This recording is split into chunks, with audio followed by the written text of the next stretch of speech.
Hello everyone, I'm Victoria. Since the beginning, my relationship with my mother-in-law has been challenging. She's always had a way of making me feel less than welcome, making it clear she didn't see me as a suitable partner for her son. This tension only grew when my husband and I decided to purchase our first home together, with him financially contributing to a portion of it. My mother-in-law seized every opportunity to criticize my decorating choices, and even went as far as giving us decorations that clashed with our style, knowing how much I longed for a beautiful living space. Her actions escalated to trying to create a rift between my husband and me by feeding him false stories about things I never said or did. Despite feeling hurt, I chose to believe that everything would eventually sort itself out without my interference. However, there came a point when I knew I had to defend my self-respect. In an attempt to mend fences, I invited her over for dinner, hoping to smooth over our rough past. I put a lot of effort into preparing a meal I thought she would enjoy, based on my husband's suggestions. Sadly, she hardly ate, criticizing the food right from the start, comparing it unfavorably even to what one wouldn't feed animals, and suggesting I lacked basic cooking skills. Despite my attempts at reconciliation and my explanation that the dinner was meant to be a gesture of peace, not a showcase of culinary excellence, her response was dismissive and derogatory. She insinuated that being married to her son wasn't impressive enough for her standards and continued to belittle me throughout the evening.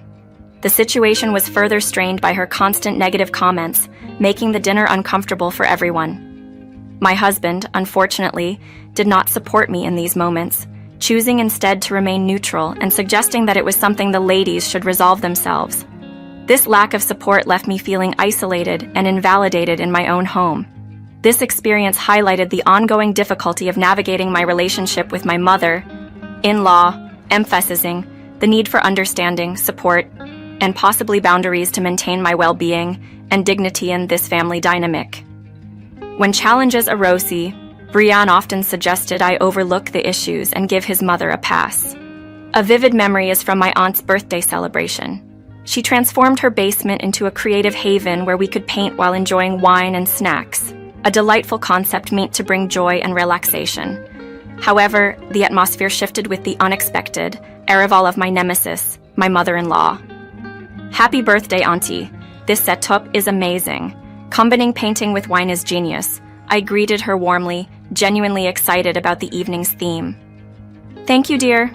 It's just something to help everyone relax and enjoy themselves, she replied, pleased with my reaction. However, my enthusiasm waned as I learned of my mother-in-law's presence. I'm quite surprised to see Diana here, I admitted. Oh, Diana and I get along well. I adore her sense of style. Apologies for not mentioning I invited her. I know there's been tension, but I hope this might be a step towards mending fences. After all, she's family, my aunt explained. Aware of my discomfort around Diana, who often treated me with thinly veiled disdain, I sighed. She can make things so difficult with her attitude. I understand. Just try to enjoy the evening and not let her bother you, my aunt advised, offering a kind of solace. The night took an awkward turn when my mother-in-law, in an eye-catching and somewhat inappropriate shirt, accidentally smeared paint on herself while indulging a bit too much in wine. My aunt and mother rushed to assist her, and, not wanting to leave my mother to handle Diana alone, I reluctantly joined them. In the cleanup, I overheard a conversation about Gabriel, my husband's old-school adversary, now romantically involved with my mother-in-law. Gabriel had a history of treating me poorly, a fact well known to my husband, Brian. Hearing Diana boast about Gabriel's transformation and lavish treatment of her, while knowing Brian's feelings towards him added a layer of complexity and discomfort. Brian, unaware of this development, would undoubtedly be upset by the news. My conversation with Diana about Gabriel only fueled her antagonism towards me, further straining our already tense relationship. Brian's reluctance to confront his mother or defend me in these situations left me feeling unsupported. Determined to assert myself and address the ongoing issues directly, I decided it was time for a candid discussion with Diana. It was clear that waiting for Brian to take a stand on my behalf wasn't an option. Facing these challenges head-on, I aimed to find a resolution, or at the very least, establish some boundaries for the sake of my peace and dignity within the family. In our conversations, I've often pointed out to Brian that it feels like there's a deliberate effort from his side to stir up discord between us, an accusation he invariably denies. "What do you mean?" "I've never done anything of the sort," he'd argue, but the evidence speaks volumes. Take, for example, the dinner where he barely engaged with the meal I prepared, choosing instead to lace his minimal conversation with thinly veiled criticisms. "Oh, that? I just wasn't feeling well," he'd dismiss, brushing off his behavior as nothing significant. Then there was the incident at my aunt's party, where he decided to wear an overly revealing shirt and ended up getting excessively intoxicated, resulting in a messy paint spill over himself, a spectacle that required my mom and aunt to intervene. It was an innocent mistake, he insisted, downplaying the incident as though it had no underlying implications. And let's not overlook the matter of Gabriel, Brian's childhood nemesis who's now romantically involved with him. Aware of Brian's disdain for Gabriel, I find it perplexing that he would choose to be with someone who has caused him so much past anguish. "Gabriel is a changed person, and Brian should move past old grievances," he would argue, neglecting to see the strain such associations place on our relationship. I've even gone so far as to give him an ultimatum to inform Brian about this relationship himself, or I would take it upon myself to do so. The hope for a harmonious relationship seems increasingly futile as these issues pile up, reflecting a broader pattern of disregard and detachment in our marriage. This was further exemplified by a particularly revealing phone call, shedding light on Brian's general apathy towards our shared life. Living with Brian has become akin to cohabitating with someone who's utterly disconnected from our household's daily realities. He spends his days in passive leisure, neglecting household responsibilities and contributing little to our shared life. His apathy extends to our emotional bond as well. He often dismisses my concerns and emotions, leaving me feeling alone in our relationship. An example of this disengagement is evident in mundane requests for assistance around the house, such as doing the dishes, which are met with resistance and excuses. "I'm busy," or "I have other things to do," he'd retort, despite clear evidence to the contrary. When it comes to financial contributions, he paradoxically expects rent for using the basement as my office, despite my significant financial input into our home and living expenses. This dynamic has led to intense frustration on my part, culminating in a confrontation where I expressed my dissatisfaction with his laziness, his entitlement, and his failure to stand up to his intrusive mother. His behavior and the ongoing tensions have made it increasingly difficult to see a future together, underscored by a growing realization of our profound disconnect. Brian's reliance on my efforts has become increasingly apparent. My days are filled with long hours of work, up to 13 hours daily, from the comfort of our home, a benefit granted by my senior specialist position at the firm. Despite having purchased our house in full, I've utilized the basement as my workspace, yet Brian insists on treating it as a rental space from me. This arrangement, among other things, has pushed me to my limit. I'm at my breaking point, I confessed, airing my frustrations about his lack of involvement in household chores and the constant meddling of his mother in our lives.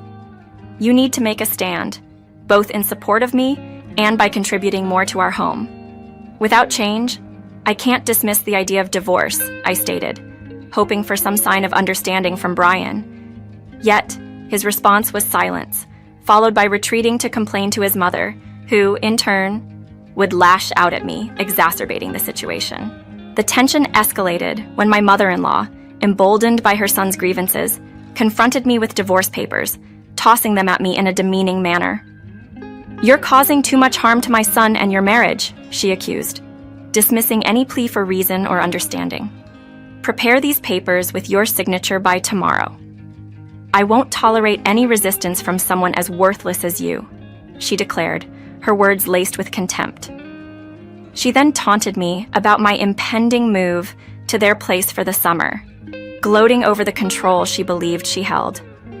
At that moment, filled with resolve and a clear understanding of the dynamics at play, I retorted, "It seems you've overlooked the reality of our situation. Brian's lifestyle, the gifts, and the vacations are all funded by my hard work and earnings. So, don't presume your position is untouchable." My words aim to shed light on the contributions I've made and the unsustainable nature of their expectations, challenging the narrative she sought to impose and highlighting the necessity for a significant shift in our current predicament. In a confrontation filled with revelations, I made it clear that their lifestyle, including the lavish gifts and the car, was financed by me. "You're mistaken," my mother-in-law protested, unable to believe the extent of my support. "Brian has been dependent on my income and the so-called rent he charges me for using my own space. His lethargy has reached a point where it's unbearable," I explained, my patience wearing thin. Her disbelief was palpable. "Brian, my son, would never live off someone else," she argued, refusing to accept the reality of our situation. I countered, "I've been overly generous, and both of you have exploited that kindness. You're both draining me, and it's time for a change." As I contemplated the divorce papers, a sign of my imminent freedom, I was interrupted by an unexpected apology from my mother-in-law. "Please, don't finalize the divorce. I was unaware of the financial arrangements. I admit I've been harsh, and I'm sorry," she pleaded, a surprising turn from her usual demeanor. Her apology, however, felt insincere. "An apology now? After everything?" I retorted. She continued to beg, revealing her role in encouraging Brian's dependency. "I can't continue this cycle of enabling and exploitation. Your suggestion that I continue paying rent to live in my own house is absurd," I responded, my resolve strengthening. Brian, too, emerged, attempting to appeal to my sense of commitment, but it was too late. The realization that my aspirations for a family and a harmonious home life were unattainable with his and his mother's current attitudes solidified my decision. With a heavy heart but a clear mind, I stood my ground against further manipulations. As I walked away, the papers in hand, I was acutely aware of the gravity of my decision, but also the peace and self-respect it would restore to my life. The dream of a loving, supportive family seemed more distant than ever, overshadowed by the reality of a toxic environment I knew I had to leave behind. Reaching a breaking point, I called my mom and aunt, the three people who've always been my pillars of support. I needed a comforting ear to vent my frustrations about Brian's lack of contribution and Diana's overbearing nature. "I just don't know what to do anymore," I confessed, feeling overwhelmed by the situation at home. I explained how Brian spends his days idly, not bothering with household responsibilities or contributing financially, while I bear the financial burden, even paying rent in my own house to afford him some pocket money. Despite attempting to discuss this with him, his defensiveness and lack of effort have left me feeling helpless and alone in our partnership. "That's completely unfair to you, Victoria," my mom empathized, understanding the depth of my struggles. "He should be doing his part, especially considering how hard you work." Feeling a bit more resolved, I planned to have another conversation with Brian, hoping for a breakthrough. However, upon returning home, I was greeted by a series of voicemails from Diana, pleading with me not to leave, followed by Brian's dismissive and hurtful remarks. He even brought up Diana's new relationship with Gabriel, my old nemesis, and accused me of wanting a divorce for ages. His words stung, especially when he echoed his mother's sentiments that I wasn't good enough for him. The absurdity of his stance shocked me. "Not good enough? Have you ever looked at yourself lately?" I countered, pointing out his continued unemployment and lack of personal care, which only further highlighted the disparity in our efforts and contributions. Brian's reaction suggested a mix of realization and defiance. He seemed to think the threat of divorce was a bluff, a lesson to make him see his faults. But I was beyond such games. "This is insanity," I declared, my decision firm. I informed him of my conversation with my attorney and my intention to proceed with the divorce. Throwing the $25,000 at him, his share of the basement, he and Diana could only watch in disbelief as I stood my ground. Refusing to sign the divorce papers, Brian left me no choice but to threaten legal action against both him and his mother for their exploitative behavior. "What about us? Our life together?" he asked, still not grasping the severity of his actions. "Good luck," I replied, my heart heavy, but my resolve clear. "I hope you manage, but don't ever contact me again. You need to leave by tonight." As I walked away from this chapter of my life, Brian's protests that none of this was fair to him echoed emptily behind me. The decision was tough but necessary for reclaiming my independence and dignity after enduring such a toxic situation. Leaving Brian and his mother, Diana, was a monumental step towards reclaiming my peace and autonomy. Despite Diana's pleas and her dramatic appeals for me to reconsider, I recognized the necessity of distancing myself from their negativity. Brian, whom I had once idealized, turned out to be a far cry from the person I thought he was. Making the tough choice to move on from them marked the beginning of a serene chapter in my life, one that was long overdue. The journey wasn't without its moments of self-reflection and guilt, given the years I had invested in a relationship that only served to diminish my spirit. Yet, the decision to forge a new path was propelled by a determination to never again allow myself to be a victim of manipulation. In the wake of their departure, I embarked on a journey of self-discovery and growth. Relocating to a new city, I purchased a home that symbolized a fresh start. Professionally, I ventured into business promotion, collaborating with former colleagues to establish a firm from the ground up.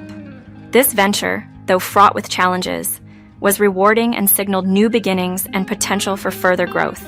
Bobby, I'm truly grateful for your support. I shared with a colleague, optimism lacing my words. The future looks promising, and I'm keen on exploring expansion opportunities for the firm. Additionally, my life was enriched by the adoption of a son, a beacon of happiness and purpose. Our moments spent soaking in the sunlight at the park were my new definition of joy.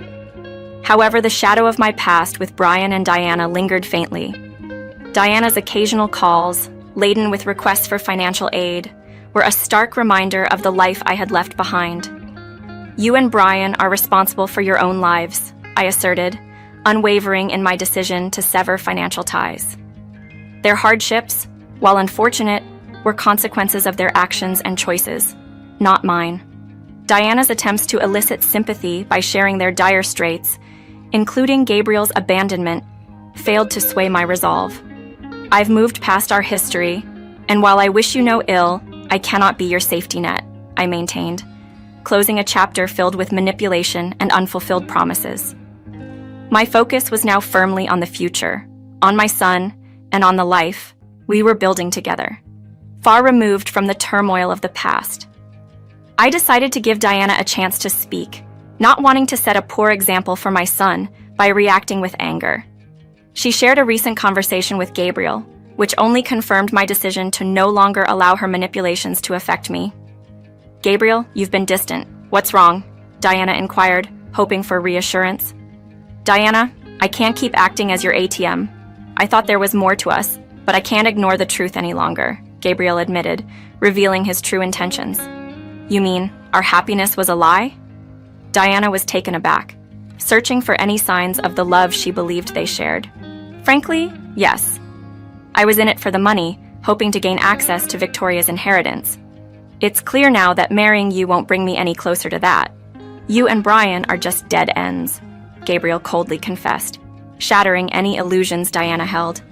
His harsh words, describing her as old and a financial burden due to her health issues, left Diana devastated.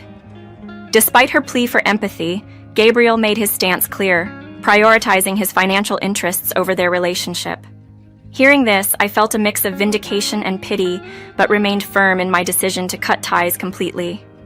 It's unfortunate, Diana, but you must take responsibility for your choices. Don't contact us again. Good luck with everything, and I hope Brian finds his footing, I said, closing the conversation and blocking any further communication from her. Later, I learned that Brian had indeed found employment as a custodian, a job that, while honest, underscored the dire financial straits he found himself in. The thought of him struggling financially didn't elicit my sympathy, given the past exploitation of my generosity. Diana and Brian's situation deteriorated further, with them finding refuge in a shelter, and Brian eventually being forced to live under a bridge. Diana, due to her age, managed to secure a spot in the shelter. Despite the grimness of their circumstances, my focus was on building a brighter future for my son and me. We moved to a new home, leaving behind the house associated with so many challenging memories. Our new home, complete with a pool and a spacious yard, represents the fresh start we craved. Signing on new clients and enjoying our time swimming and playing in the yard, my son and I have found happiness and peace. A stark contrast to the turbulent times now behind us.